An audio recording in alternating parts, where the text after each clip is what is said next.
Então, mais uma vez, boa noite a todos. Boa noite. É com grande alegria que nós reapresentamos, né? Porque a doutora Maria José já é uma convidada ilustre da nossa casa, palestrante, estudiosa do Evangelho, e vem trazer para nós, mais uma vez, os ensinos sobre nosso Mestre Jesus. Possamos, cada um de nós, aproveitar tudo aquilo que ela preparou, tudo aquilo que a espiritualidade preparou para nós, e que essa noite seja de ainda mais aprendizado, de ainda mais carinho e amor para todos nós.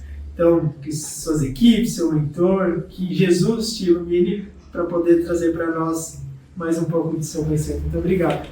Que assim seja.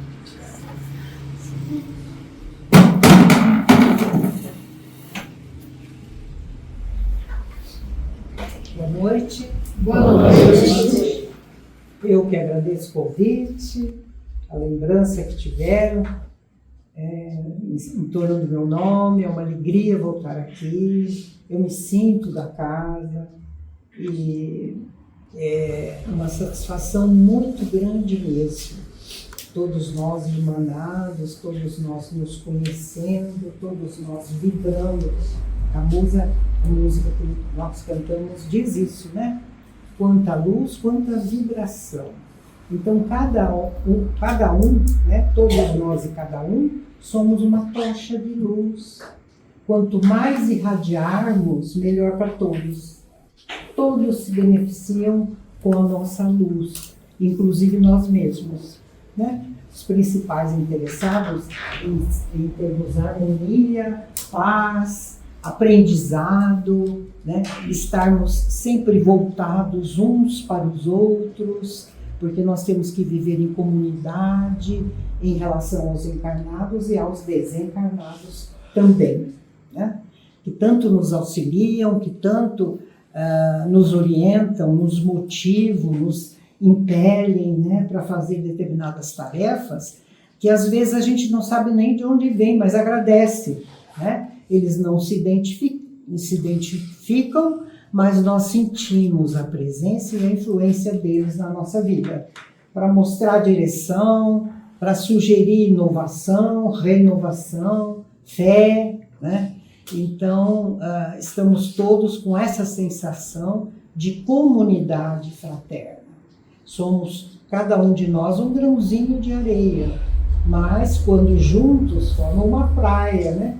Então, tudo é assim em função de participação. Quanto mais participarmos, mais felizes seremos e mais estaremos voltados para o projeto reencarnatório.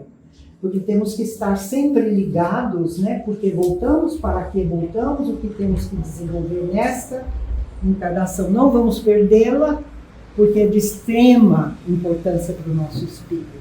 E às vezes a gente perde tempo mesmo, sabe? Se distancia, se afasta, deixa de se instruir, deixa de praticar boas obras, mas os espíritos nos encaminham novamente para a trilha, que deve ser a trilha de muita caridade e de muito amor. Estamos aqui para servir e amar. Nunca esquecer isso.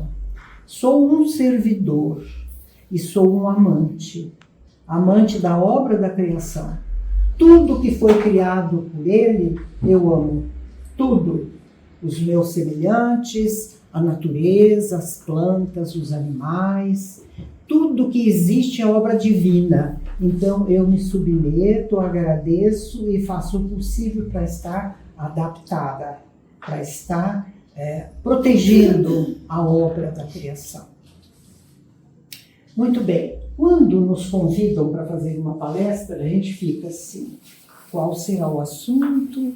O que é importante? O que nós estamos precisando? Eu falo nós porque eu sou a principal necessitada.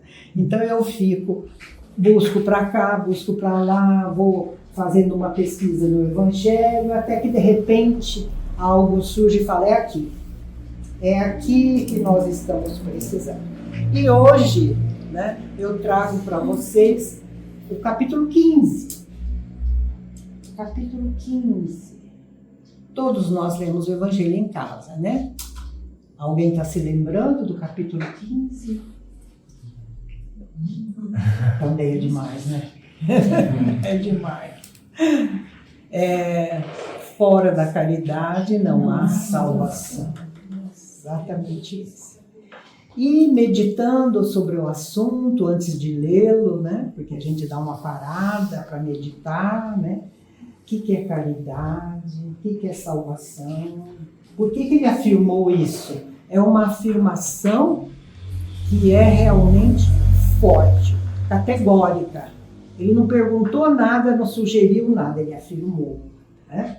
Fora da caridade não há salvação. E quem que é caridoso? Quem tem esta capacidade de exercer a caridade? Todos nós temos.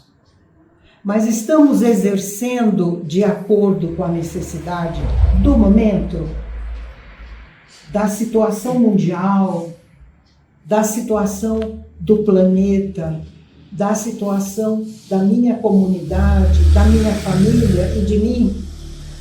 Então a caridade, ela deveria estar presente durante todo o nosso dia. Todo. E nós que fazemos questão de sermos mais sensíveis, de olharmos nos olhos, de perceber o tipo de energia que cada um está emanando, o tipo de necessidade que cada um está apresentando, nós temos um dever maior de sermos humildes, muito humildes. Humildes na postura, no pensamento, no que falamos, nas atitudes, porque é a humildade que vai me influenciar sem caridade. O orgulhoso não pratica caridade, ele não é capaz. Ele até deseja, mas ele não tem os atributos para isso. O humilde tem. Porque o humilde, quando olha, fala: oh meu Deus, vou ouvi-lo, ele está precisando falar. E aí você ouve. Ah, está precisando de algo. O que será? Vamos ouvi-lo para poder auxiliá-lo. E assim nós vamos, no nosso dia, fazendo pesquisa.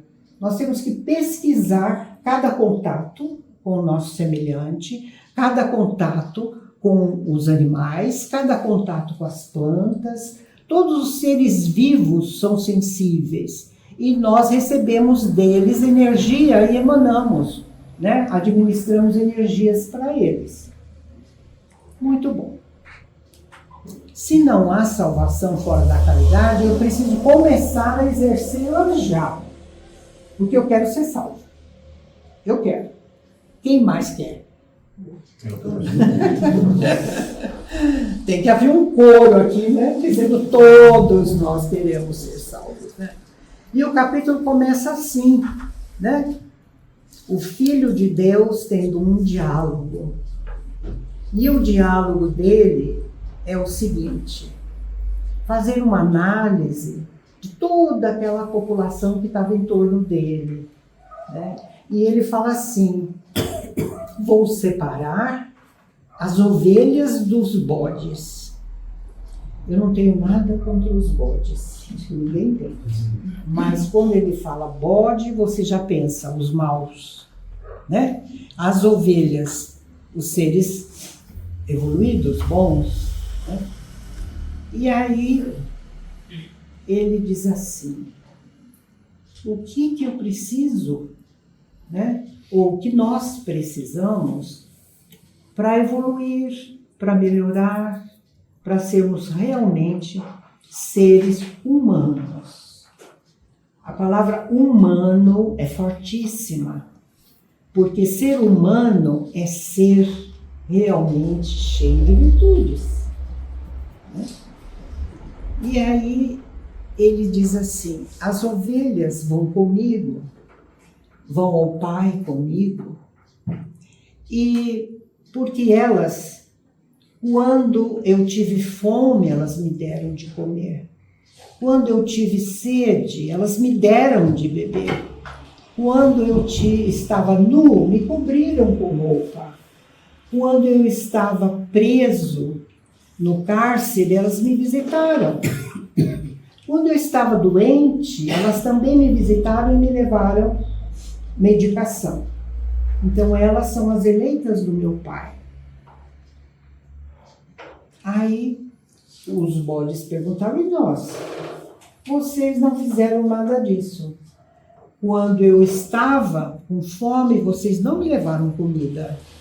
Quando eu estava com sede, também não saciaram a minha sede. Quando eu estava nu, me deixaram nu. Quando eu estava doente, não foram me visitar e nem me levaram medicação. Quando eu estava preso no cárcere, também não foram me dar apoio e nem me visitaram, fazer companhia para mim, né?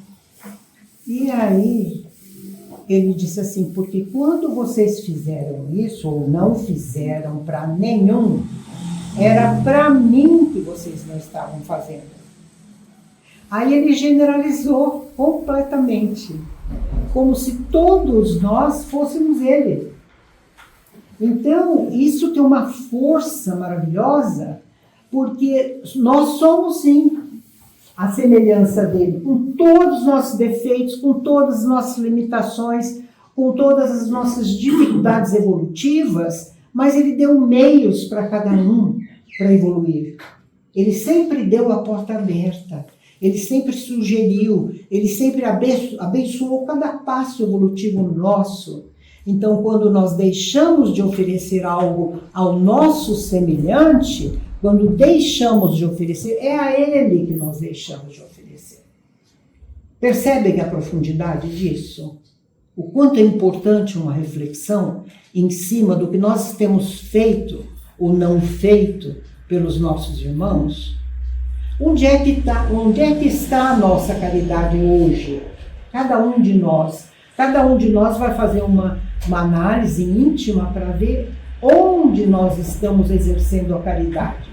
É na família? É no trabalho? É no meio social? É enquanto dormimos que nos desprendemos do corpo e vamos trabalhar em conjunto com a espiritualidade? Quando que é a nossa capacidade de exercer a caridade? Não importa o lugar, não importa com quem, né? Nós temos que estar disponíveis.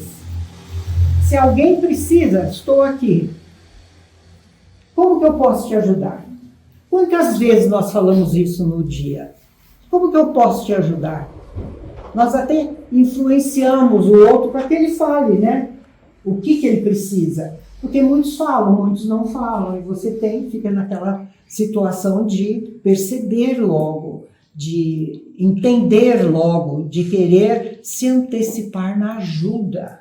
E existem ajudas que são muito urgentíssimas, né? Quando se trata de saúde, quando se trata de problema emocional, quando se trata de problema espiritual, são urgências. Então o cidadão, o cristão, o fiel, está disponível em função da necessidade do outro. Estar alerta, sempre alerta, onde você estiver, né? E quando um dos doutores perguntou para ele assim, qual é o maior mandamento? Ele falou, amarás o Senhor teu Deus de todo o coração, de toda a alma, de todo o entendimento, de todo o espírito.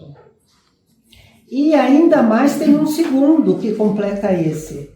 Amarás ao próximo como a ti mesmo. Isso também é outra coisa profundíssima. E quando você olha para o outro é uma extensão de você. Nós não podemos separar, é o que mais fazemos. Nós nos segregamos. Esse eu não conheço. Esse eu não sei quem é. Né? Então, isso nós temos que eliminar da nossa vida.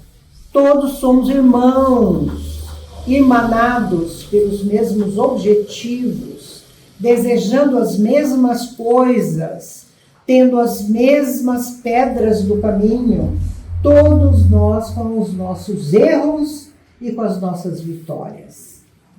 Que os nossos erros sejam cada vez menores e as nossas vitórias cada vez maiores, para nós termos harmonia interna.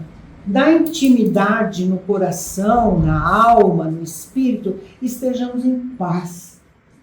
Só em paz nós vamos poder praticar a caridade. Só em paz e falando assim, eu não preciso de nada, eu tenho demais, eu tenho que exercer o desapego, eu tenho que me soltar dos bens que me aprisionam, isso não tem importância. Eu tenho que fazer mais pelos outros. Fazendo pelos outros, eu me alimento dessa alegria de servir. Né?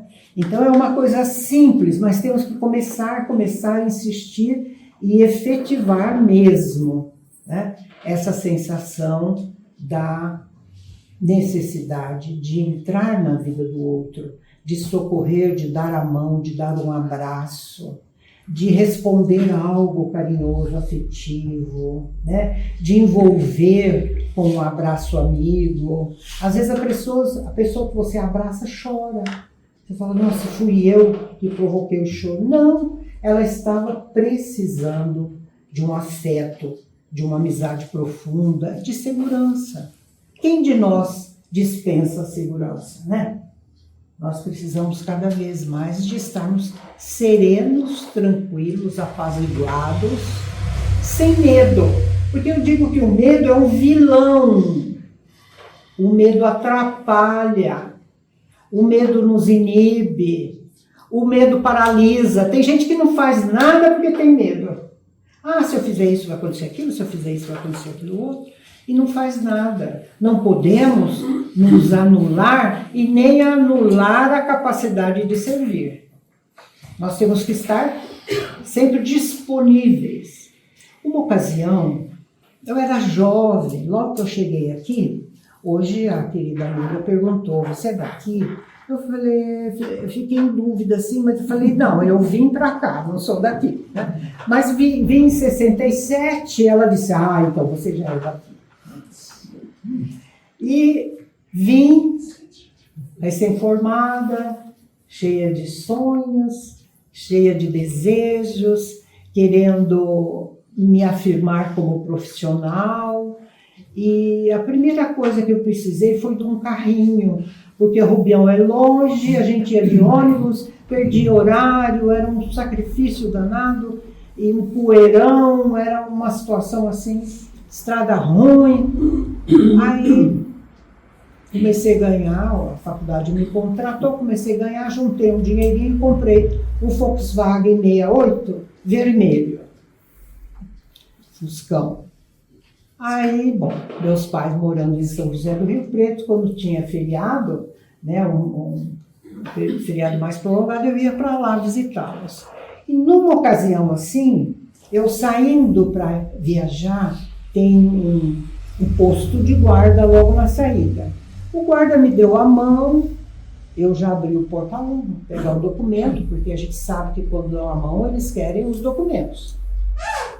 Aí ele falou, para onde que a senhora vai? Eu digo, eu vou para São José do Rio Preto. Ah, então a senhora passa em Araraquara. Eu digo, passo, é caminho para mim. A senhora me dá uma carona? Gente, na hora, dou, não dou, é bom, é ruim. O que eu faço? O que eu falo para o guarda? O guarda é uma autoridade da estrada, o que eu falo para ele? Por que ele pediu para mim, uma mulher sozinha, por que ele não pediu para tanta gente que passa com o carro com mais pessoas? Tem caminhão, tem caminhoneiro, tem caminhonete, tem casais. Por que pediu para uma mulher sozinha? Ai, mas eu não tive coragem de falar não. Eu falei, doce. Aí ele abriu a porta, ele tinha uma mochila na mão, entrou, sentou. Aquela farda, sabe? Aquele cap na cabeça. Eu falei, Jesus amado, me leve pra... Nossa, por isso que eu tô falando do medo. Por isso que eu sinto que todos nós temos medo. E temos medo de errar, muito medo de errar. Aí ele começou a senhora é casada? A senhora tem filhos? A senhora tinha uns 25 anos, mais ou menos. Aí eu não, respondendo seca. Eu não vou falar da minha intimidade, eu não conheço. Bom, eu tinha um anelzinho no dedo, que era um anelzinho de estimação de um pouquinho valor, não tinha muito valor não. Eu virei logo o anelzinho, eu falei, se for um ladrão, ele não vai roubar meu anel. Aí comecei a dirigir com a pedrinha do lado de baixo. Né? Idiota, né, gente? Mas eu vivi isso, eu vivi. Bom. Mas por quê? Porque... Tem que ter medo. Medo. Mas tem que ter medo. E se fosse hoje, a gente tinha muito mais medo ainda. Eu não sei. Hoje eu daria sem medo. Hoje eu daria. Mas hoje que tem que ter medo. Hoje eu daria. Porque, veja, um policial é muito bem treinado. Eles são muito bem formados. E eu peguei esse senhor no posto. Quer dizer, ele estava ali trabalhando. Família dele de Araraquara. Se eu tivesse pensado melhor, se tivesse mais maturidade, eu não teria medo. Mas eu não tinha nada disso e tive medo. Aí, depois que ele parou de fazer pergunta, eu muito seca, respondendo o mínimo e tal, eu olhei do lado assim e vi aquela arma em cima do breque de mão. Meu Deus. O que eu faço? Mando ele guardar a arma? Eu estava assim, ó. Não, eu tremendo. Aí eu disse para ele assim, o senhor usa essa arma? Ele disse, quando eu preciso. Mas o meu desejo era pedir para ele, põe no porta-luva. Aqui não vai precisar, dentro do carro. Mas eu não tive coragem. Porque para mim ele era uma autoridade, gente. Isso é importantíssimo a gente sentir. E a autoridade bem formada te protege. Eu estava protegida ali com ele. E eu achava o contrário, que ele era um estranho. E que ele poderia, por exemplo, mandar eu parar e levar meu carro, né? Que era a coisa que eu mais ali preservava, era o meu carro, que eu tinha acabado de comprar. Ele vai levar meu carro. Pois não vai. A minha cabeça ficava assim, sim, não, né? Pensava uma coisa ruim e depois eu mesmo rebatia. Chegamos em Araraquara e o Volkswagen é assim, gente. Na subida ele vai a 60. Na descida ele vai a 80. Quer dizer, ele não anda. Hoje eu vejo que a gente tem carros mais potentes, mas naquela época era a novidade e é o que eu conseguia ter. Eu estava feliz com o meu carro. Aí quando ele falou para mim, a senhora, por favor, me deixa no posto de guarda, na entrada de Araraquara, eu estacionei e ele agradeceu muito, muito gentil e tal. E ele falou assim, toda vez que um guarda rodoviário pedir carona, a senhora pode dar sem medo.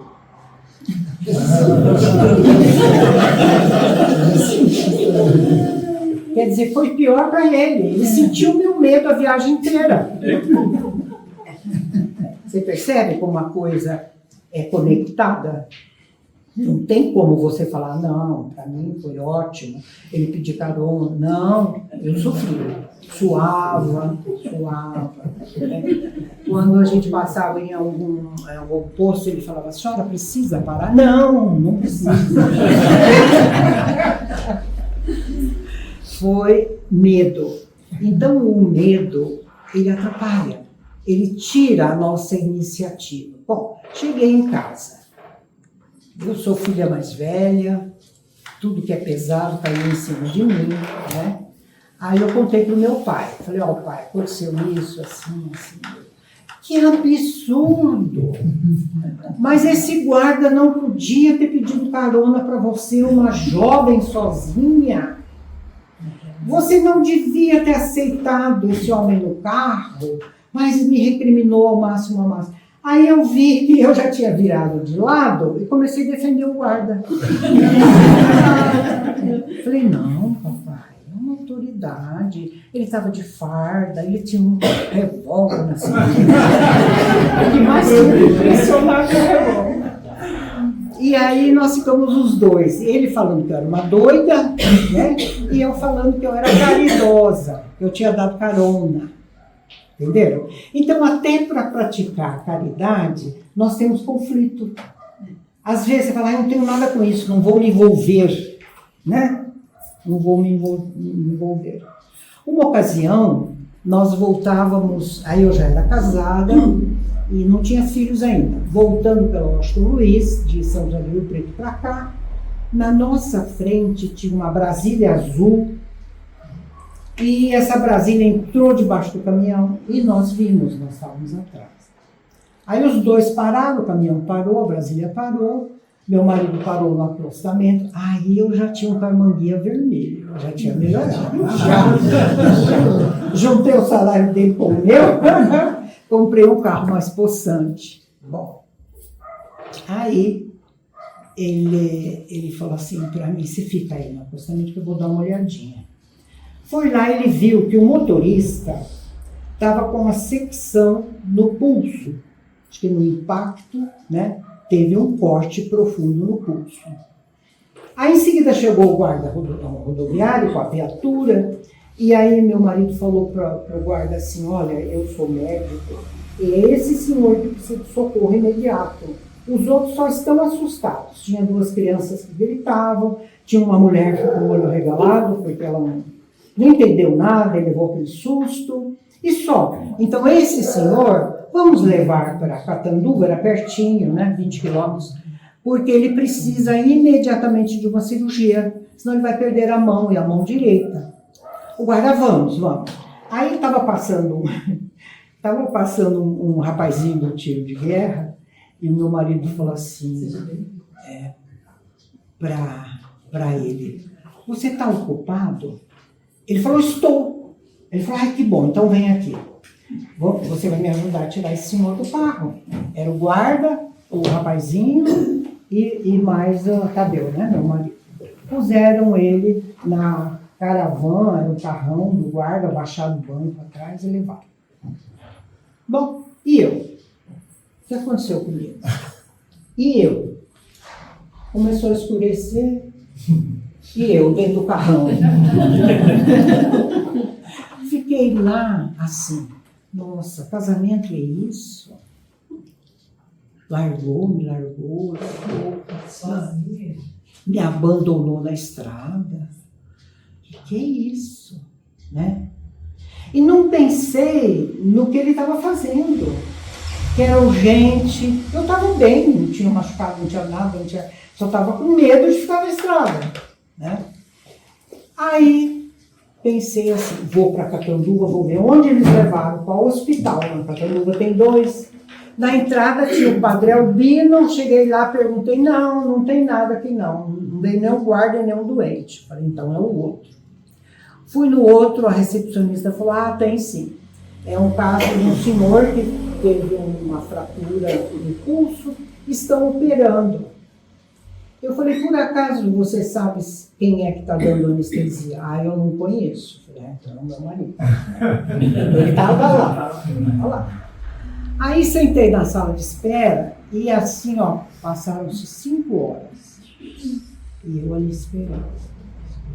Nessas 5 horas eu fiz tanta reflexão, sabe, da importância de você fazer algo pelo outro. Às vezes são coisas complicadas, muda completamente sua rotina.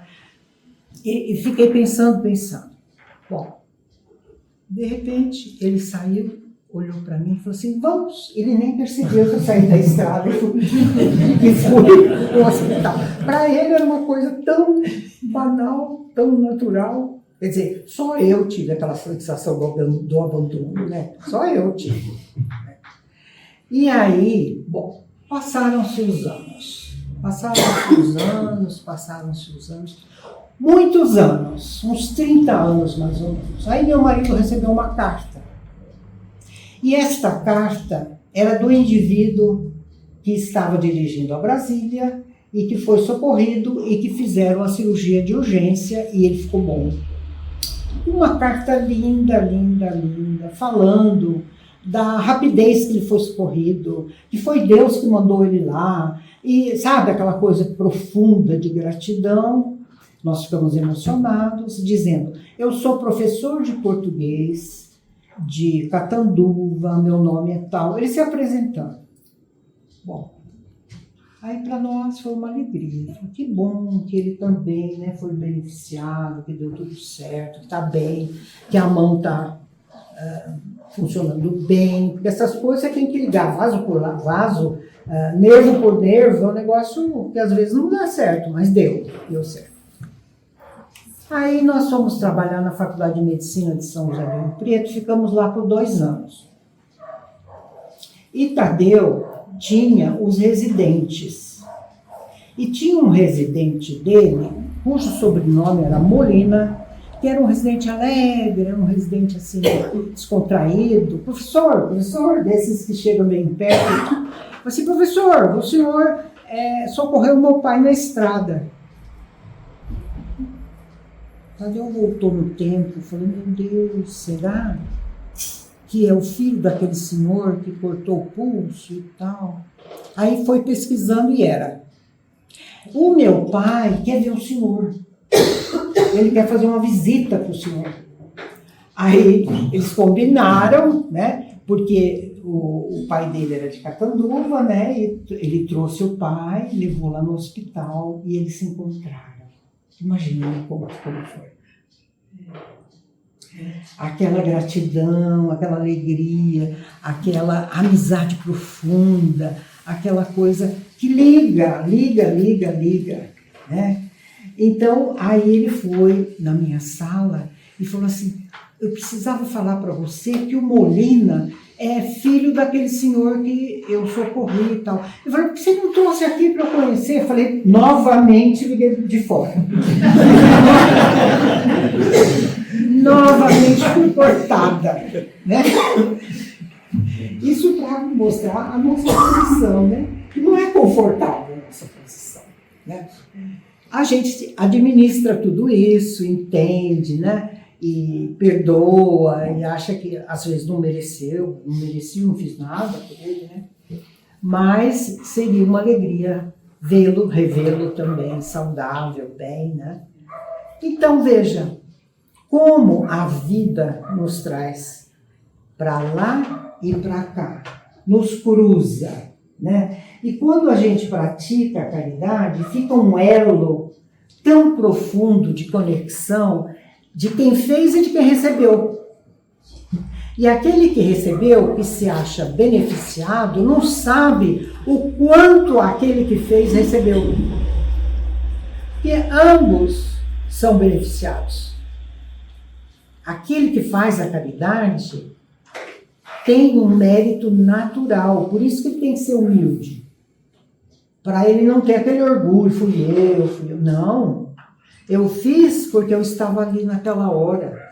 Eu fiz porque eu tinha um recurso, né? Porque ele teve ajuda do menino do tipo de guerra para tirar do carro, ele teve ajuda do guarda rodoviário, e ele teve a sorte que no hospital tinha um cirurgião muito bom de plantão. Porque ele poderia ter chegado no hospital e não ter como fazer a cirurgia, né? Uma cidade que ele não conhecia. Então veja, nós temos que oferecer o que temos, em qualquer circunstância.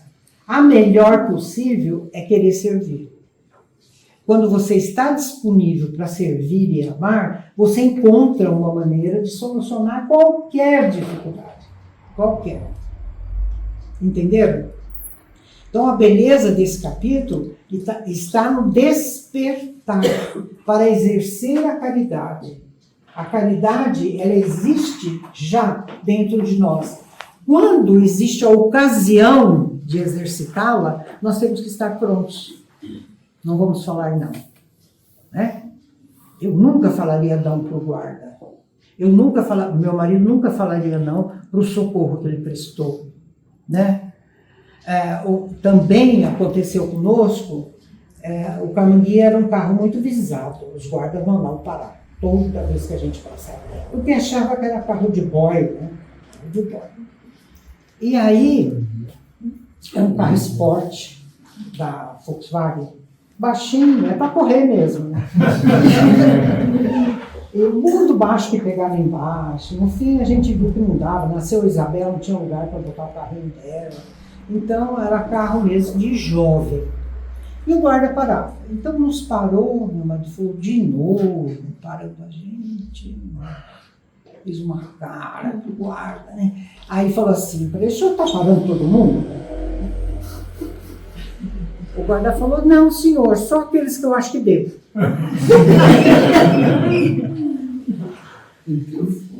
Ele engoliu, mostrou os documentos e tal. De repente, um ciclista foi atravessar a pista e foi atropelado. Na nossa causa. Ele desceu do carro desesperado, parou quem atropelou, fez o que o guarda não fez. E ele tinha, lembram-se daquela caixinha de socorro que a gente tinha no porta-luva? Desembrulhou tudo aquilo, começou a pôr atadura no menino e tal, não sei o quê, pega o pulso e vê se tem hemorragia interna, se não tem, o guarda olhou. Eu falei assim, o senhor por acaso é médico? Ele falou, por acaso eu sou. Falou pra ele. Então segue viagem, me desculpe. Aí nós ficamos assim com uma cara, né? Quer dizer que médico não é para parar? Parou por quê? Porque viu o carro. Quanta coisa errada.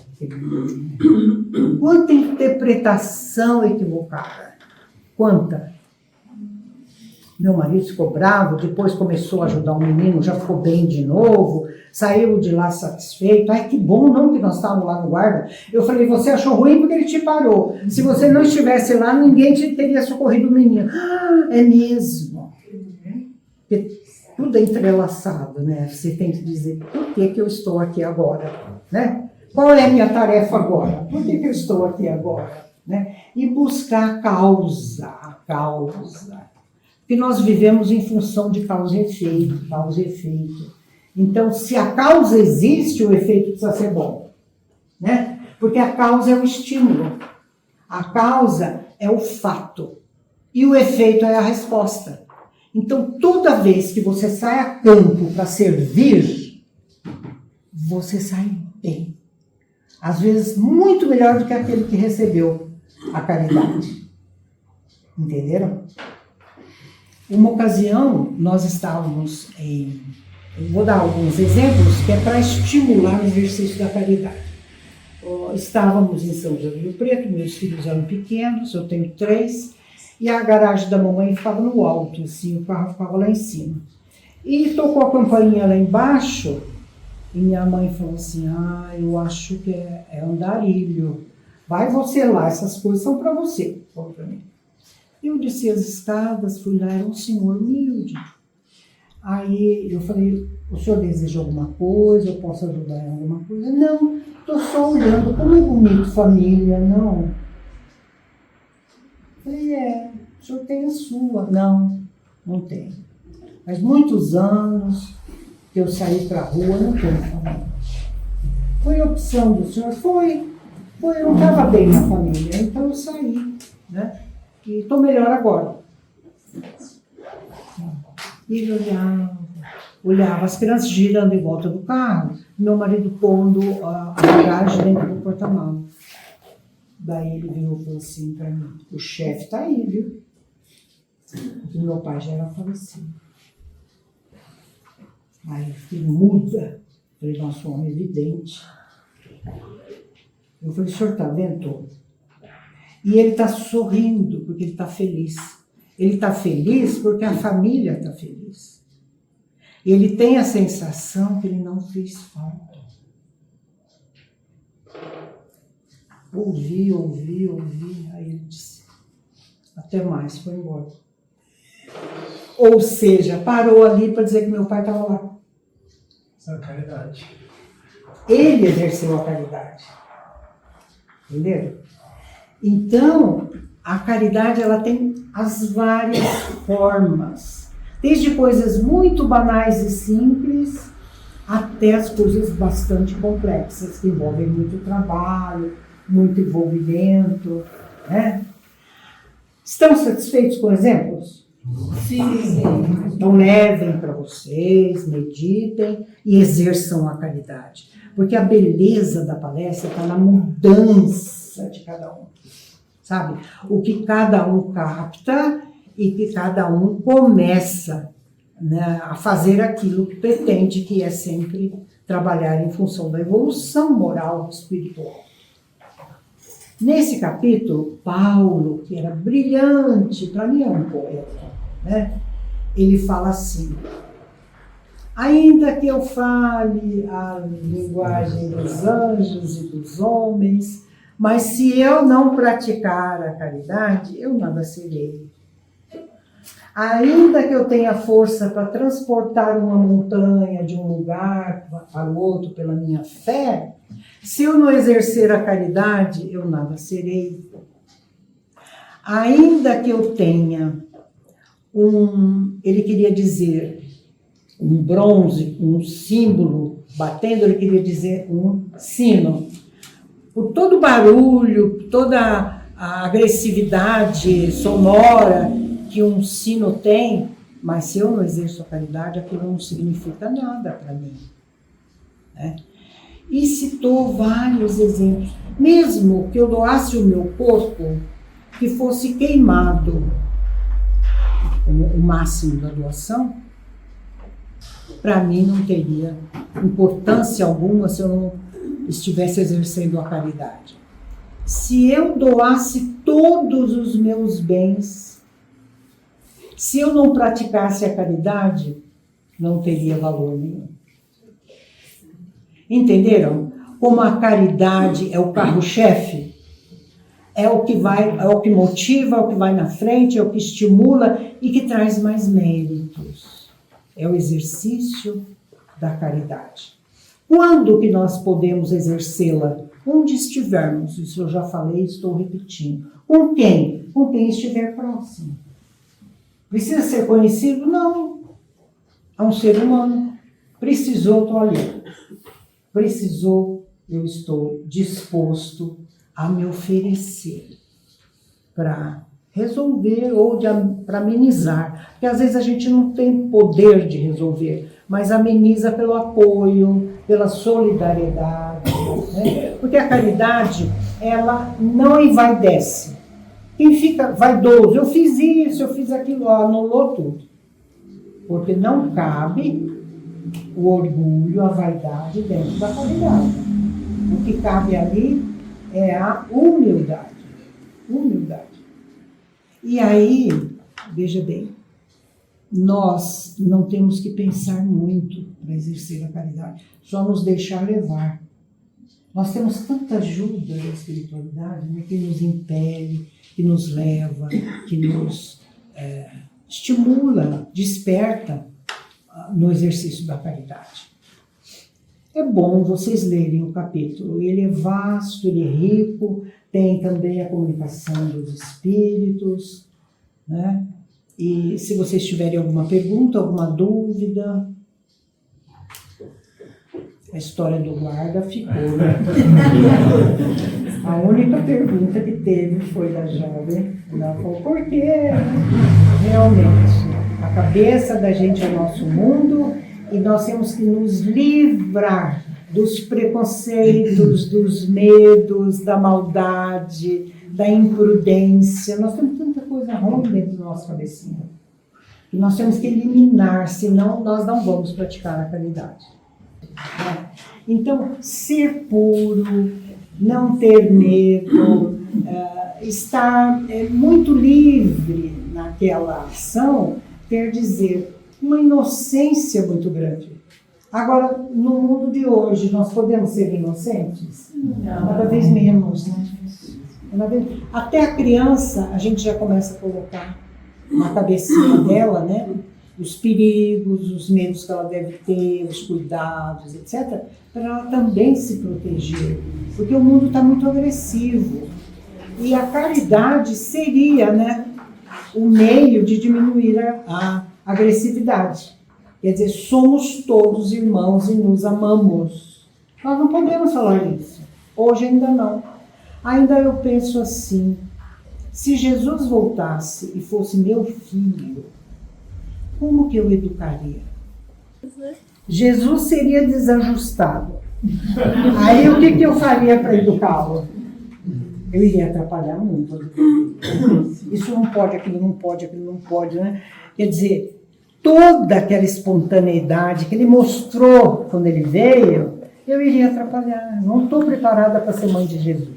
A primeira coisa que você ia falar dele, não fala com estranho. Pois é, minha mãe repetia muito isso.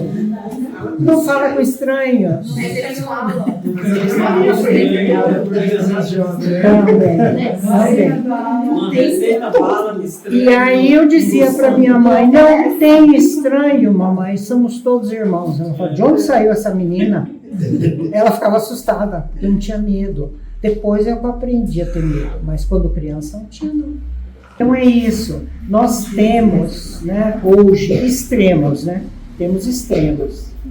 Gente maravilhosa, pura, amorosa, gente de Deus temos. Raramente a gente encontra, né? E temos, como o Evangelho mostrou, temos os bodes também, né? Aqueles que não se adaptam, que só fazem o mal. E a maldade está começando muito cedo. Menores são maldosos. Menores pegam arma, menores roubam, matam, sem nenhum escrúpulo. Então a sociedade está numa situação extremamente de extremos, a bondade e a maldade. Muito mais a maldade do que a bondade. Se você for fazer uma pesquisa de levantamento, você vê que existe mais gente maldosa do que bondosa. Podemos encerrar? Eu agradeço profundamente a atenção de vocês. Muito obrigada.